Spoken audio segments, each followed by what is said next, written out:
Social media giant Facebook and its Instagram and WhatsApp services have been hit by widespread outages.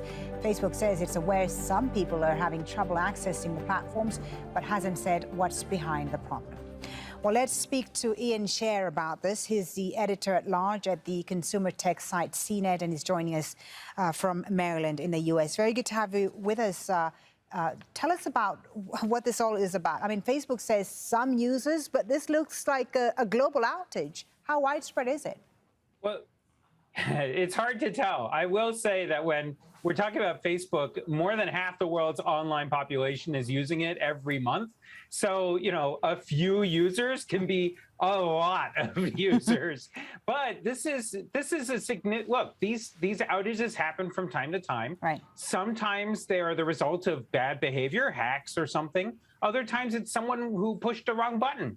And this time it seems like it may have been not a bad thing. It may have been someone pushed the wrong button or some computer is misconfigured, and that'll get fixed at some point. But this has been going on for over an hour now, which is long. Yeah. No?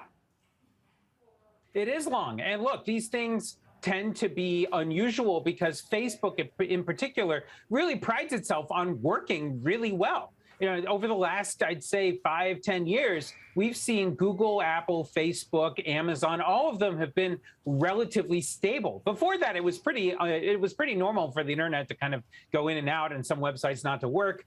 You can look up the Twitter fail whale if you remember that period of internet history. So, you know, this stuff did happen, but it is unusual more so now. And so, yeah, having it out for an hour is definitely noteworthy.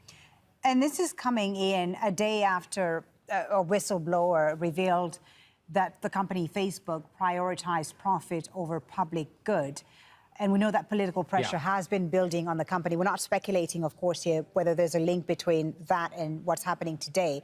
But I'm wondering, you know, with all this bad publicity right now for Facebook and this political pressure, can the company withstand all this bad pressure and bad publicity? What do they have to do to change things around?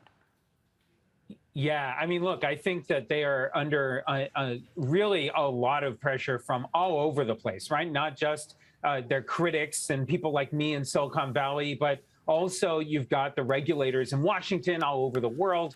And look, it's very clear that Facebook needs to really reckon with what they have done, both in terms of actually allowing bad behavior to continue happening on their platform and how they haven't been honest and forthright with you and me and everybody else about how bad the situation is. And that is a really big problem. How bad is the situation?